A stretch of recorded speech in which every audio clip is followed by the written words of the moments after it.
2000 പേർക്കുള്ള ചിക്കനാണ് ഈ ഉരുളിലോട്ട് അങ്ങോട്ട് താട്ടണത്. ദമ്മും പൊട്ടിച്ചിട്ടുണ്ട് മക്കളെ. വിളിക്കാത്ത കല്യാണത്തിലോട്ടുള്ള പരിപാടിയാണ്. ചെക്കന്റെ വീട്ടിൽ നിന്നാണെങ്കിലും പെണ്ണിന്റെ വീട്ടിൽ നിന്നാണെങ്കിലും നമ്മളാരും വിളിച്ചിട്ടില്ല. പക്ഷെ നമ്മൾ പോയി കഴിക്കാതെ തീരുമാനിച്ച് നല്ല കീടിലും ബോഫേരിങ്ങനെ നേരത്തെ സുന്ദരിമാരായ ചേച്ചികൾ ഇങ്ങനെ വെച്ചേക്കാ. ഒന്നും നോക്കിയില്ല, തുടക്കം തന്നെ ഒരു വെൽക്കം ഡ്രിങ്ക് എന്നുള്ള പരിപാടിയായിരുന്നു.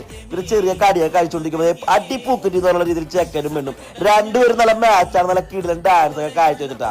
നമുക്കത് നല്ല കാര്യം നമുക്കിവിടെ ഫുഡ് റെഡി ആയിട്ടുണ്ട്. നേരെ പ്ലേറ്റ് ആയിട്ട് ഒന്ന് കപ്പയും മീനൊക്കെ വാങ്ങി വയറ് നിറച്ചങ്ങോട്ട് കഴിക്കാന്ന് വെച്ച് നല്ലതുപോലെ അങ്ങോട്ട് കഴിച്ചു. നല്ല അടിപൊളി ഫുഡൊക്കെ കേട്ടോ. വയറ് നിറഞ്ഞത് അറിഞ്ഞില്ല കേട്ടോ മക്കളെ. നമ്മളെ ഏൽപ്പിക്കുന്ന വർക്കുകൾക്ക് ഫുൾ ഉത്തരവാദിത്വം നമ്മൾ ചെയ്തു കൊടുക്കും. ഒരു കല്യാണത്തിന്റെ സ്റ്റേജ് വർക്കായാലും സെക്യൂരിറ്റി വർക്കായാലും എല്ലാ പരിപാടിയും പ്രോഗ്രാം അടക്കം ഈവന്റ് സെറ്റ് ആക്കി തരും മെട്രോ ലൈവ്. ഇന്ന് ഏകദേശം നമ്മൾ എത്ര വർഷമായി? 18 വർഷമായി നമ്മൾ ഈ ഫീൽഡിൽ അത്യാവശ്യം വർക്ക് ചെയ്തിട്ടുണ്ട്. എല്ലാ ജില്ലകളിലും നമ്മൾ വർക്ക് ചെയ്തിട്ടുണ്ട്. നല്ല ബന്ധങ്ങളും ഈ കാറ്ററിംഗ് ഫീൽഡിൽ. കല്യാണവും കാര്യങ്ങളും ഇവന്റ് ഒക്കെ നിൽക്കുന്ന കൂട്ടിറക്കണേ താഴെ നമ്പർ കൊടുത്തിട്ട് നിങ്ങൾ വിളിച്ചോട്ടാ.